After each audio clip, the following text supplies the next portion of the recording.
Are y'all ready?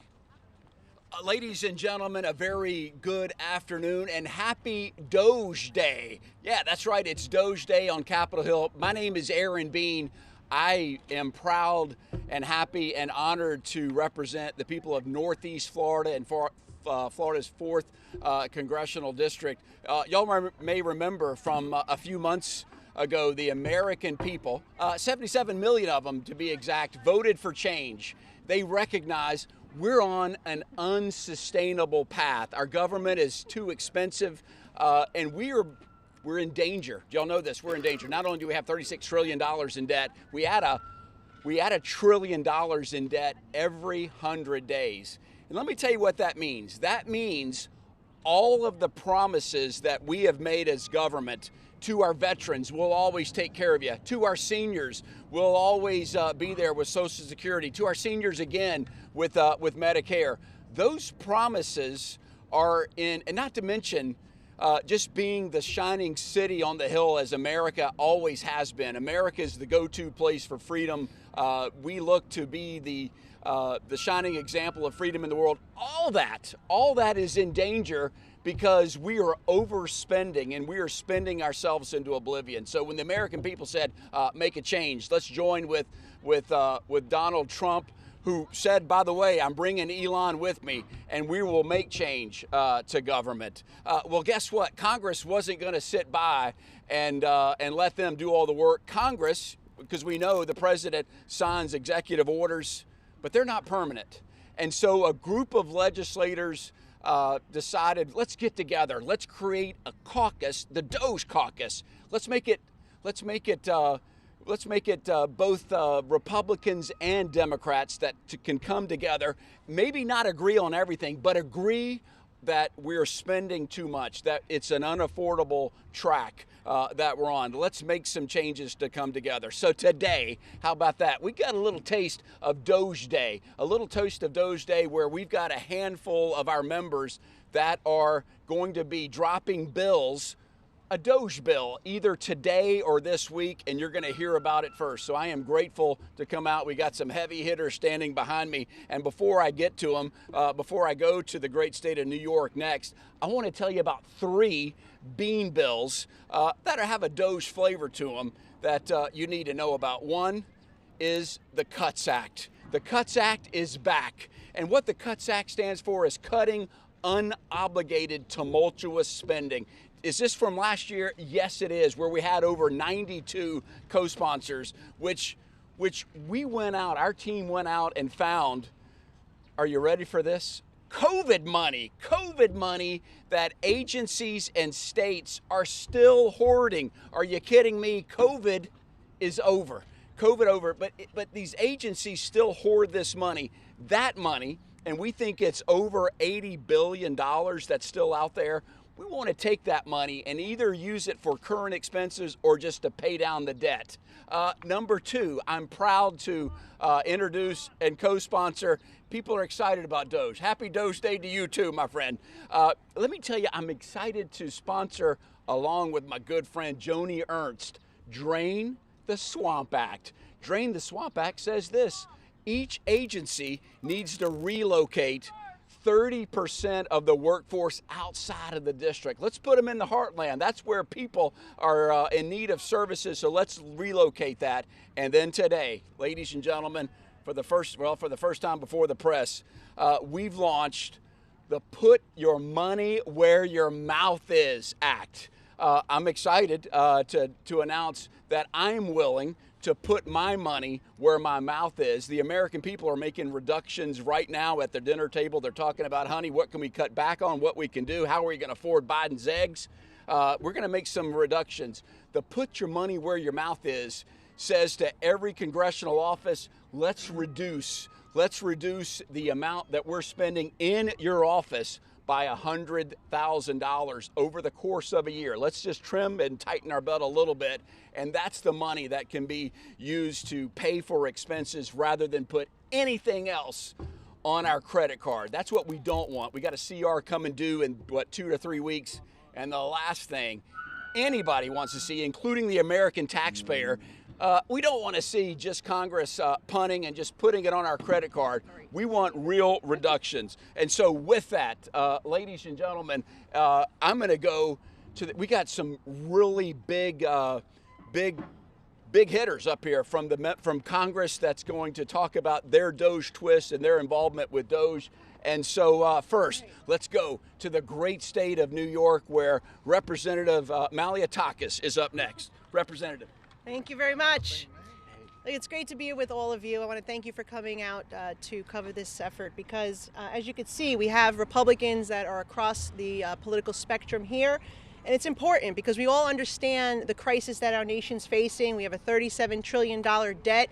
We have to find ways to reduce wasteful spending and cut fraud, waste, and abuse, and our unnecessary overhead, and cut the bloated bureaucracy of our government, make it more efficient. And one of the things that we've done as a conference is say, look, come up with your ideas. Tell us where you would cut, where you think there's savings.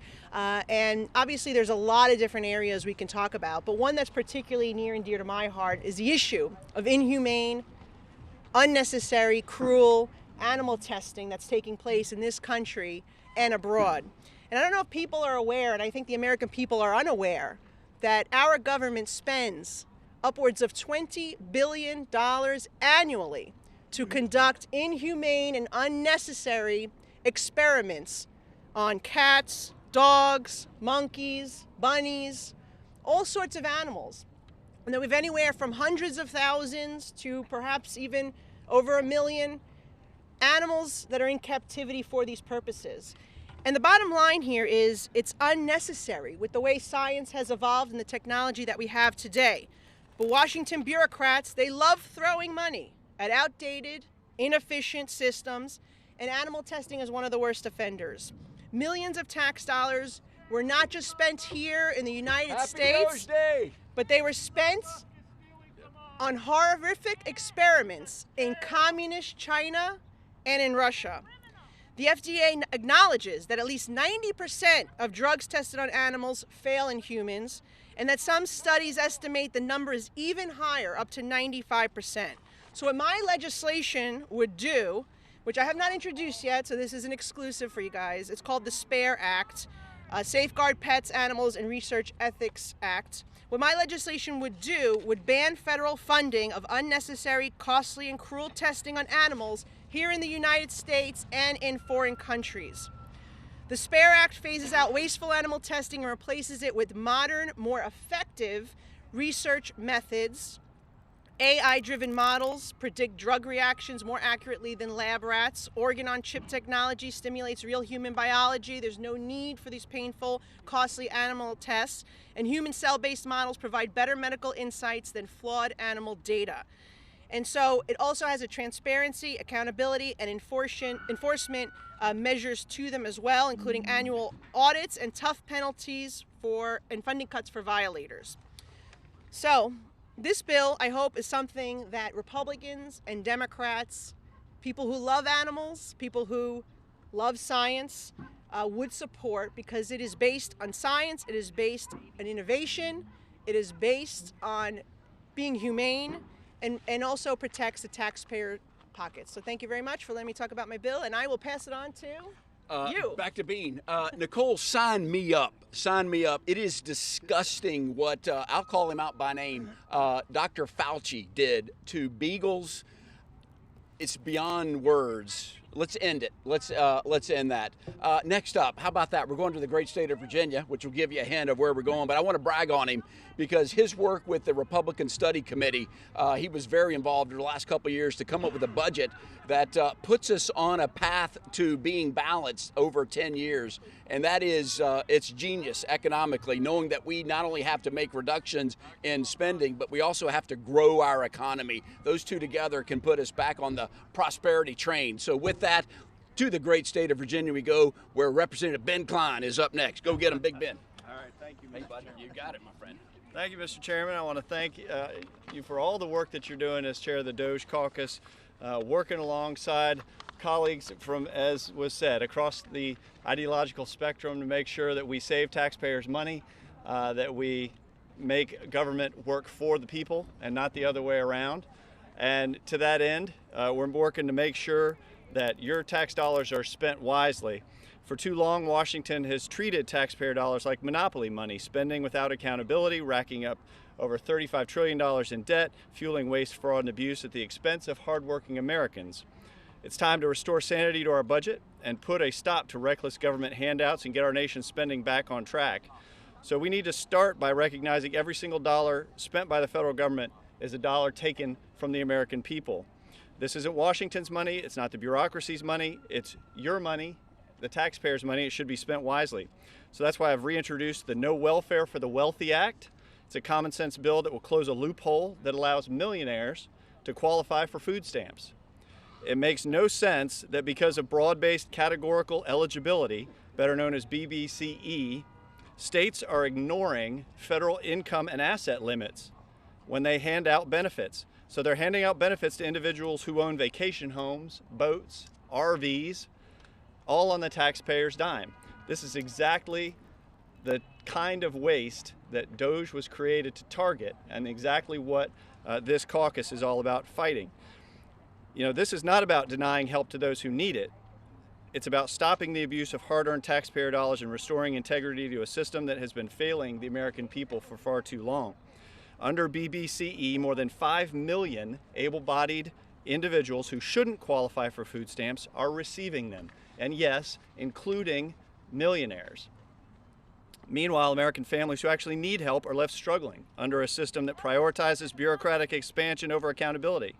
The No Welfare for the Wealthy Act puts an end to this nonsense by ensuring states can no longer bypass federal limits and abuse this broken system. And let's talk about the price tag. Taxpayers are footing a nearly $100 billion bill every year to fund food stamps. Fixing this loophole will save more than $11 billion annually. That's real money and should be going to those who actually need assistance, not those who are gaming the system. We have a president in the White House who's willing to stand up to waste, fraud, and abuse in government and demand accountability. And with President Trump's leadership, DOGE and a Republican majority in Congress, I'm optimistic, will restore fiscal responsibility, government accountability, and protect taxpayer dollars. So I call on Congress, let's do our job. Let's put an end to this waste and restore integrity to government programs and ensure that every tax dollar is spent with the same care and responsibility that American families use when managing their own budgets. The American people deserve no less. I want to thank the chairman and yield back. Well done, Ben. No, that's it. Sign me up for that, too. See, I told you DOGE brings people together. Who could be against millionaires getting food stamps? And when a millionaire takes a food stamp, it takes it away from somebody that really needs help, and that's what we want to focus on. I want to bring greetings on behalf of the two other co-chairs of the DOGE caucus. One is Representative Blake Moore from Utah, and also Representative Pete Sessions from Texas. They may show up. I know our schedule is always in flux, so if they show up, we'll give them a big DOGE welcome, but if not, the show will go on. Let me tell you, the Triangle, it's a big deal to have you here. The next gentleman from South Carolina, who I'm giving a heads up to, is no stranger to the Triangle.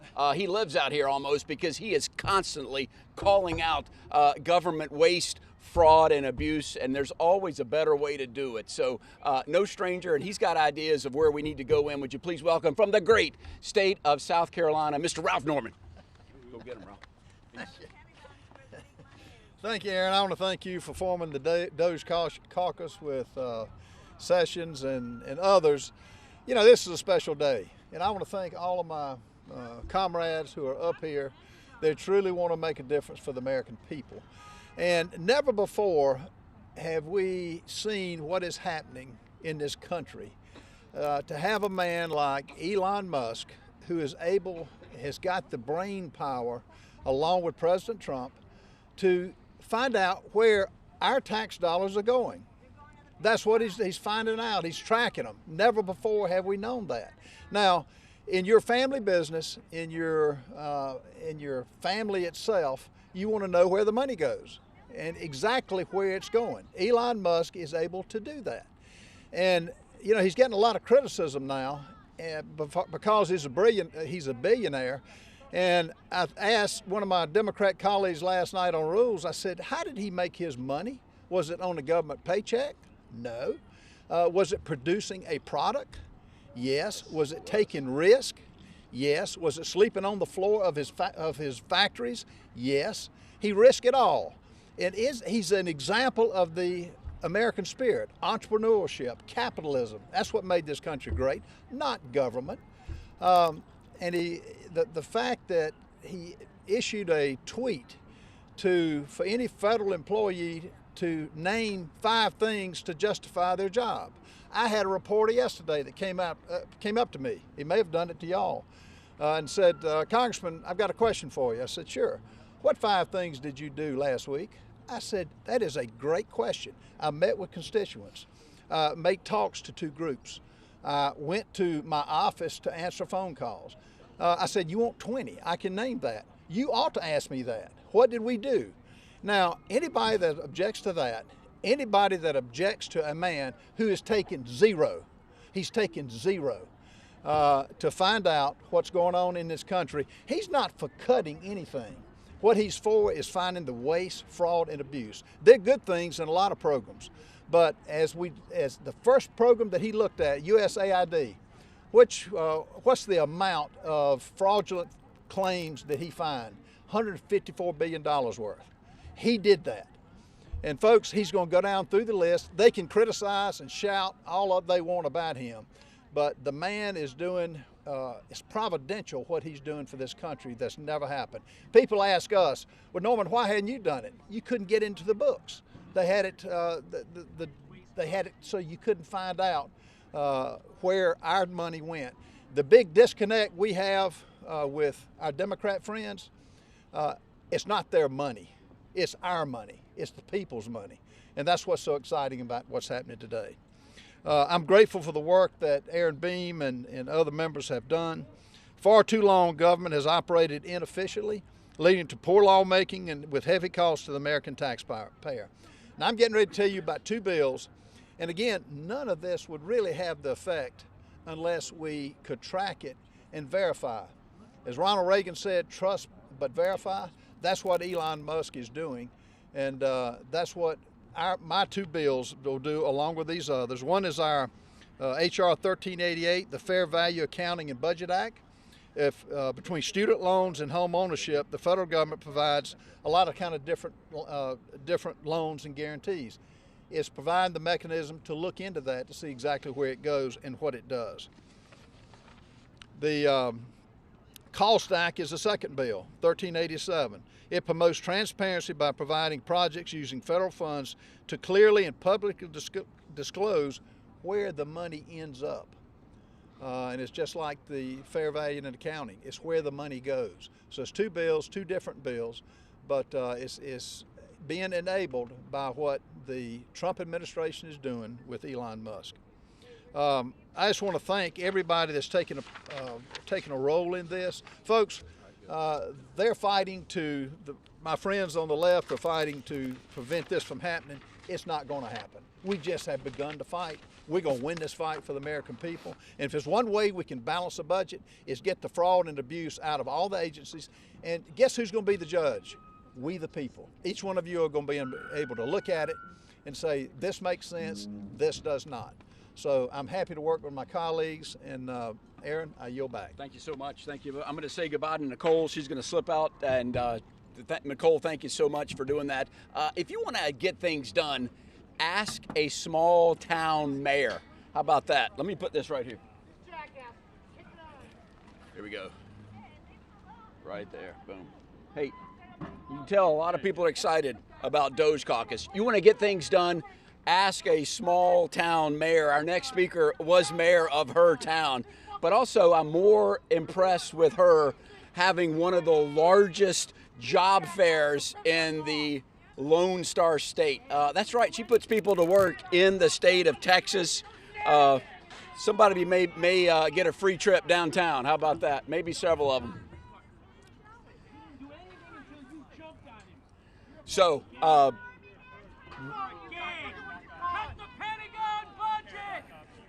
Go Go ahead. You know, so here we go. I told you, small town. She's a dynamo. She currently chairs the budget committee of the Republican Study Committee and is doing an awesome job. My friend from the great state of Texas, please welcome Representative Beth Van Dine. Hooray. Go, Beth. Thank you. Small town. I was city council for 6 years, and I was mayor of for 6 years for a city called Irving, Texas, and happens to be 92nd largest city in the country, 250,000 people. But it did feel like a small town because you get to know the people, you get to know the businesses, you get to know the small business owners, you get to know the teachers. It's a phenomenal experience before you come to council, but it also teaches you the importance of staying within a budget. I think I'm one of only a handful of people in Congress who've actually passed 12 balanced budgets. And it wasn't because we didn't have people who wanted to spend more money. It wasn't because I didn't have staff who could tell me more projects that we had to spend on. It was actually the law. I think we shouldn't do that here. We've got to find ways of being able to get our government spending under control. And I want to say, citing his success in working to cut hundreds of thousands of jobs from the federal government, then President Bill Clinton famously stated, "We have worked to give the American people a smaller, less bureaucratic government in Washington. And we have to give the American people one that lives within its means." The era of big government is over. Man, how many years have gone by between that statement and where we are now, and what we've seen is more government and more bloat. Just a few years later, another Democrat president noted, "We cannot sustain a system that bleeds billions of taxpayer dollars on programs that have outlived their usefulness or exist solely because of the power of a politician, lobbyist, or interest group. We simply cannot afford it." And I agree with then President Obama that to protect the American taxpayer, our ability to grow as a nation, and for our families to be able to provide and afford the lives that they want to live, free from government intrusion, that we must once again rid ourselves of unnecessary special interests and bloated programs that no longer serve our nation. And the American people overwhelmingly agree. Just yesterday, polling numbers were released showing over 70% of Americans agree with the work of the Department of Government Efficiency, and by extension the DOGE Caucus, to make significant cuts in the size, scope, and power of the federal government. Every day, new programs of insane spending are being exposed. The waste, corruption, and outright money laundering that has occurred is so grotesque and very likely criminal in some instances that it is our moral obligation to wipe these programs from the books. We talk about a golden age because we are living in a moment where the resolve of the executive branch matches the will of the American people in such a way of massive reform can and must be brought about to save the future of generations to come. This is our moment to achieve cathartic reforms, but we need to also put in place controls so that when this moment passes, that there are protections to prevent this kind of debt and calamity from ever occurring again. And that's why I have reintroduced the Government Offices Realignment and Closure Act, GORAC, to establish a process to cut wasteful spending, slash the bureaucracy, and ensure our national debt never again reaches heights to threaten the stability of our country. This bill will require a third-party audit to expose redundant and inefficient, wasteful, or outdated functions within federal executive agencies. Every 10 years, the auditor's findings will be reported to Congress, and as outlined in the bill, recommendations will be considered under fast-tracking procedures on the floor, thereby establishing a process for Congress to directly confront government bloat, corruption, and cowardice. Similarly, I've also introduced the Reducing Expensive Departments and Unnecessary Civil Employees Act, REDUCE for short, that codifies President Trump's executive action to shrink the bloated bureaucracy. The REDUCE Act will force agencies to eliminate duplicative positions and reform hiring practices to rein in the administrative state. With exceptions for immigration, law enforcement, and public safety, the REDUCE Act requires agencies to remove duplicative positions and hire no more than one employee for every 4 employees who depart the federal workforce.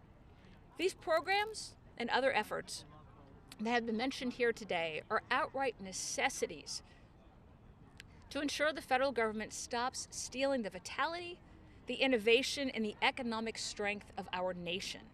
Just like then Presidents Clinton and Obama recognized that the federal government has become too large and too bloated for our nation to bear, we have this incredible moment to make significant and long-lasting changes. The American people are with us on this. They have entrusted us with this critical task. It is our responsibility to deliver in the most important endeavor. And if not now, then when? And thank you very much, Aaron, for doing Beth this. Van Dyne, I told you she was good. Ladies and gentlemen, this is the DOGE Legislative Caucus, and in just a moment, we're going to take your questions as we go forward. But first, I told you there's a chance he might come. He is here, and it's my pleasure to introduce one of the partners of leadership, the co-chair of the DOGE Caucus, who has been a great partner, who has been here a long time, the experience, the brain power of how his mind works, of did you consider this, did you consider that, has been put to use today as we are bringing people together to file bills on DOGE Day that does shrink the federal government, that makes government more efficient. Ladies and gentlemen, the co-chair of the Legislative DOGE Caucus from the great state of Texas, Representative Pete Sessions. Thank you very much. All right, Chairman, go get him. Well, where are my mom and dad when I need them to be watching this? They're with you. Co-Chairman, thank you very much. What a great opportunity it is to join you. I apologize for being a minute late. We were in government reform having way too much fun. Today, what I'd like to do is to highlight a bill which I have dropped with Senator Joni Ernst, who is the Senate side leader, of making sure that we correspond not just on a bipartisan basis, but also on a basis between the House and the Senate, that we talk about the ideas, float them together, and then come up with answers. Today, I announced that I'm introducing the Red Tape Act, and essentially what the Red Tape Act does is to make sure that as rules are written within the administration, too many times there are non-monetary issues which show up in the costs of the bill, and they're there for reasons of bringing in political or perhaps social reasons of costs rather than economic costs. The economic costs are the ones that we would measure is the true cost of the bill, not those outside factors that would be brought in that too many times government talks about in order to process what they would like.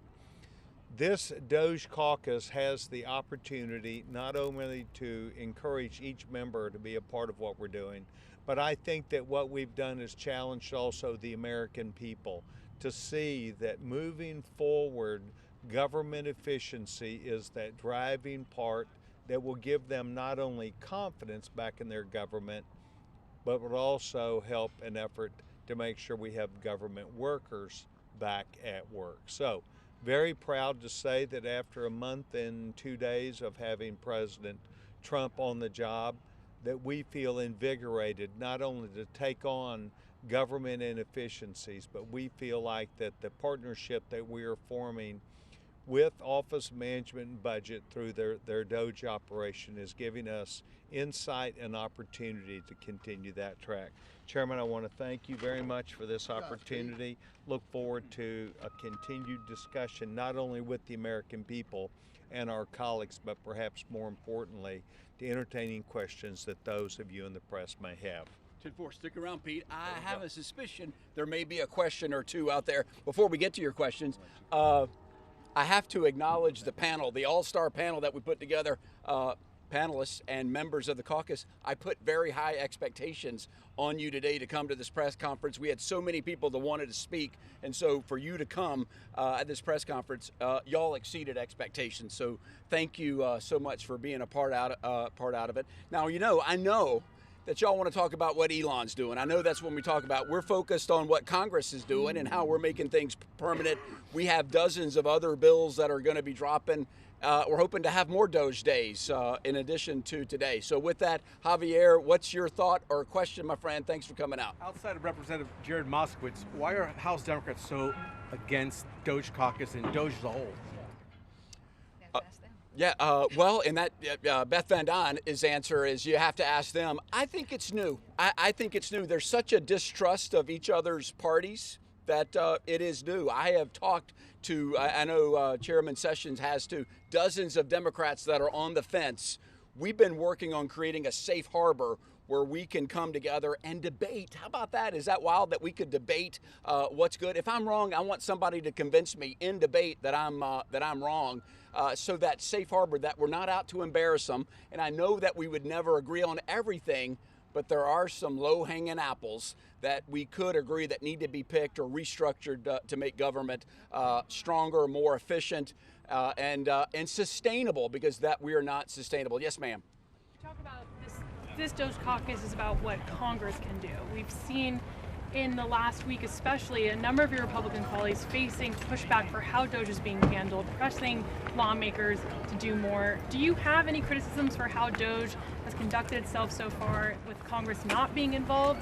And what steps are you going to take to have a more seat at the table?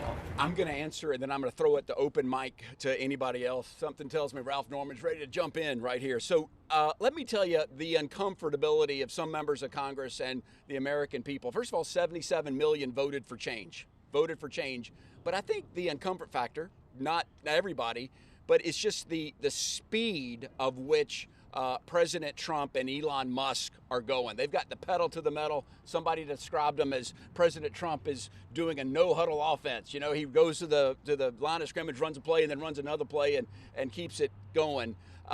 So a lot of members of Congress haven't seen this speed of which government, but I can tell you, it has to be done. It has to be done. We have to downsize our federal government. We have to examine everything of how we spend, because, folks, it's unsustainable. And I know you hear that all the time, but it truly is. In the briefings we've got just a few more years if we don't make any change, and then bad things happen. So let's right-size government. Let's finally get things under control where we can go. Ralph Norman, do you have a thought, or anybody else wants to jump in on that?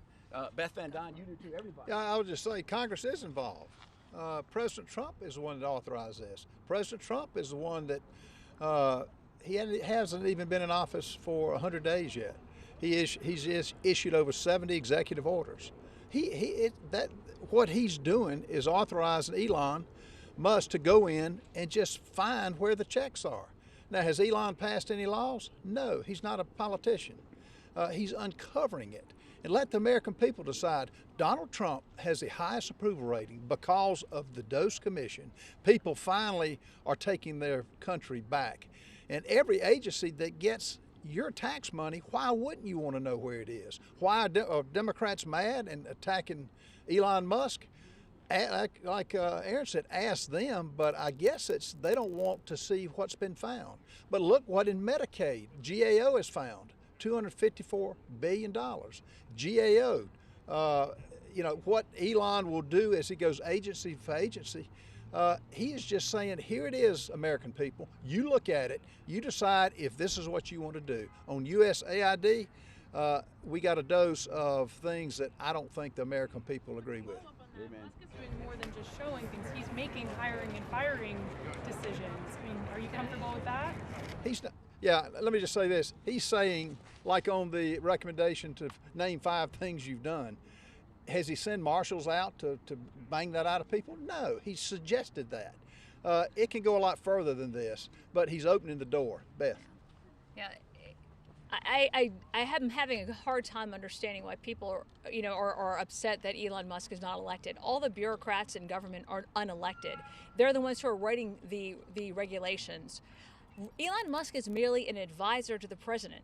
He has given some advice to the president saying, these are the things that we are finding, that we are uncovering at breakneck speed. That's it. And presidents throughout history have had advisors. I don't think that that's a problem. I think what the problem is that the American people and then federal workers have gotten so complacent with the government not doing anything. The fact that you actually have somebody who ran for election saying this is what we're going to do, getting in office and actually doing it is such a shock to many. Right. And we've got federal employees who are being asked to say, what did you do last week? I'll tell you, Norm, I'm sure all of us have this. If anybody asks me what I did last week, I have, since I got elected, I have been passing out, emailing a newsletter. Go to my website. You can find out exactly what I do on a day-to-day basis. It is not beneath me to do that. I'm accountable. I'm accountable to my constituents. I'm accountable to American people because we are getting taxpayer dollars to do this role. We have a job to do, and we should not be ashamed of telling people what we are doing. It should not be a shock to the system. But to think that we've got advisors to the president, and make no mistake, this was President Trump's initiative. This is what he promised that he was going to do all during his campaign, all during the election, and now he made the promise and he is actually doing what he said he was going to do. And to think that this was like a split second, oh, they're doing it so fast, I will keep in mind, this is a president who has already served 4 years in office, had 4 years to look at what all the various abuses were in our federal bureaucracy and to define. He then had another 4 years to put together an experienced team that was ready to execute on those promises, and that is exactly what you're seeing. But should Congress not be playing more of a role when it comes to agencies and which stay open, which receive funding? I think what you're seeing right now is you just saw a multitude of bills that Congress is actually initiating. Because unlike the last administration under Biden, where you saw hundreds and hundreds and hundreds of executive orders that came through not working with Congress, you're seeing a president who is very much in touch with us, who has a communication staff who every day is sending us emails letting us know what they're doing and is asking us to partner. You've got a president who is a Republican who's got the House and the Senate, and he is working with us. Let's go to the leading green right here. Some of the more specific criticisms of DOGE has been the firing and then rehiring of several hundred workers, particularly nuclear experts, bird flu experts. In addition, there was a tweet sent out that had potentially sensitive tax information that shouldn't have been sent out. What are the guardrails, checks, balances that Congress plans to put on to ensure that doesn't happen again? Well, look, this is a work in progress. He is just identifying it now. It's less than 100 days he's been in office. Why are the people that you're saying that were fired, why are they not pleading their case? They ought to be pleading the case and actually making the argument of why they deserve the average of $106,000 per employee, which is what the average is for the 3 million employees. Ought to be making the case for that. Now, as far as, is sensitive information being divulged, the total, from what my understanding is, the total dollars, where it went, what agency got it, and is going to be on full display. And I'm kind of like Beth. My website, what I'm doing now is once it gets fleshed out, each agency, I'm going to list the dollar amount and let the American people see if they agree with it. Now, they've got every legal right. If at the end of the day, if information that they deem not important, then they've got legal remedies. It's up to them. But I've heard yet one official that's headed an agency come out and say, I'm quitting, I'm not quitting, I'm going to plead my case. That's their right as an American citizen. But to get in the check, you got to remember the check is coming from our tax coffers. It's not their money, and that's the biggest disconnect that I can tell you. So are you saying that it should be up to the employees to work harder to keep their jobs as opposed to the government ensuring that nuclear experts and bird flu experts aren't fired? The employees are going to have to justify what they do, and they're going to have to justify why they get a paycheck and define their duties. The redundancy, just like you do in a normal business setting, you replace redundancy when it's not needed. They work at the will of the American people's money. And so, I could see some of the criticism if we had a flush budget, but we don't. We're in debt. Why is our debt being downgraded? It's for a reason. We can't continue this path. So what Elon Musk is doing is setting a new standard. And you know what? I think each state ought to do the same thing. Hey, we're going to white checker shirt and then Newsmax next. White checker shirt, what say you? Why no mention today? We didn't hear about national defense. We didn't hear about Medicare. We didn't hear about Medicaid. We didn't hear about Social Security. That makes up a huge chunk of the budget, right? Why no mention today? And are those things open to checking for waste, fraud, and abuse and other cuts if you want to cut the deficit? Absolutely. I think Social Security is next. You had the USAID. Social Security, which I hear is going to be a tremendous amount revealed of paying dead people and other things. But each agency will undergo the same scrutiny, and why not? Again, there's no reason, there's no rational reason why they can say you shouldn't go into it. It's not, again, not their money. Why we're not talking about national defense? We're voting on a budget today that'll open the process for the appropriators to do their job and to allocate the different money, the savings, the 1.5 trillion, 2 trillion in savings, and then the tax cuts. That'll all be fleshed out, but this was about the DOGE Commission and what's happening here. You'll have plenty of discussion over the next 30 days when we get into the national defense, when we get into every agency that the appropriators are dealing with and the Ways and Means are. I just want to add, if you got here late, you were here early, but if you got here late, a whole purpose of DOGE is to honor the promises our country has made to veterans, to older Americans. No one, let's be clear, maybe this should be your headline, DOGE has no cuts at all to Social Security. That's not on the table. Are we looking at reforms in the delivery of those checks? Should dead people get checks? No. So that's something that will be examined, but there are no reductions in Social Security. But to the contrary, if we don't, 2034, that's the date right now from Social Security that if we don't make reforms, they're going to be running upside down and benefits will be reduced. We don't want to go there. Let's go to Newsmax, though. Newsmax, what say you? Yeah, News Nation. Of course it's News Nation. Everybody knows it's News Nation. Go right ahead. The question is, there has been some concern raised for veterans, particularly, just being that veterans, when it comes to federal layoffs, make up a larger percentage, something like 30 to 40% of the federal workforce, much higher than in the private industry. Is anyone at all talking about this? Is anyone looking at potentially exemptions for veteran workers that are being laid off in large numbers? I can speak to say, here's what I know. I know veterans, if you want something to get something done, hire a veteran. Veterans are used to climbing obstacles and getting things done. It's a shame, and I think anybody that loses their job, our heart aches for them, but particularly a veteran. But Glenn Youngkin, I watched him on news this morning. Virginia is hiring. There are other opportunities, and if anybody can overcome obstacles of getting another job, it's our veterans. I don't know of any exemption given. It's just tough, but we have to know this. We cannot afford the workforce at the levels that Biden has put us in right now. So that's why we're looking at that. I'll yield to anyone else that wants to jump in or a thought. Chairman Sessions, I think it's important. Come to the mic, my friend. Okay, thank you. I think it's important for us to know that for a good number of years, GAO has working with OMB. There's something called the High Risk Series. These are programs that perennially fall under excessive waste, fraud, and abuse. Social Security is in there.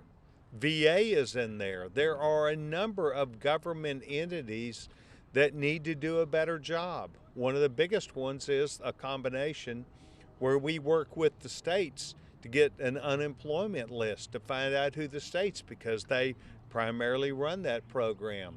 Many of the states do not provide accurate information that comes from Social Security, the death file that is by and large been privy to what Social Security thought was only theirs, and the VA lagged behind, and other important agencies who give out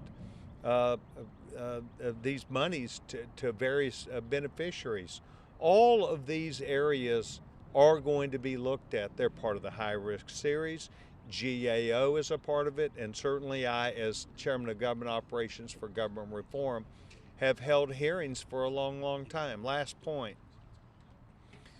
GAO last year said that on a moving forward basis, there is $1.7 trillion worth of waste, fraud, and abuse. And I asked them at the end of the hearing, after they talked about all the great things that they had done to help stop this waste, fraud, and abuse, I said, what will it look like 2 years from now? And every single person there said, it will increase. And that is one of the reasons why we wanted so much for government workers to come back, because they have sensitive databases and large databases that they need to now be a part of as government employees to protect the assets and resources, to make sure, as you've already heard, the people who should get the benefits are being robbed by those who get them by mistake or because it was fraud. These are the kinds of things that we will work on here in Congress. We will continue to work with the federal government, and we will continue to make sure that we are looking at that number and reducing it. Thank you. A third of the digital service resigned over concerns about access to sensitive information. What guarantees can you give to the American people that their sensitive information won't be accessed? Well, by someone who's not elected or otherwise appointed. Yeah, well, let me say this: the IRS failed that test and has failed it for many, many, many years. We need to make sure that we give the tools and the correct tools in technology. And I talked to government technologists just 2 days ago in a Zoom call where we talked about their needs to make sure that they are brought in and that technology that is efficient and that works properly is a part of the future so that they did not get cut.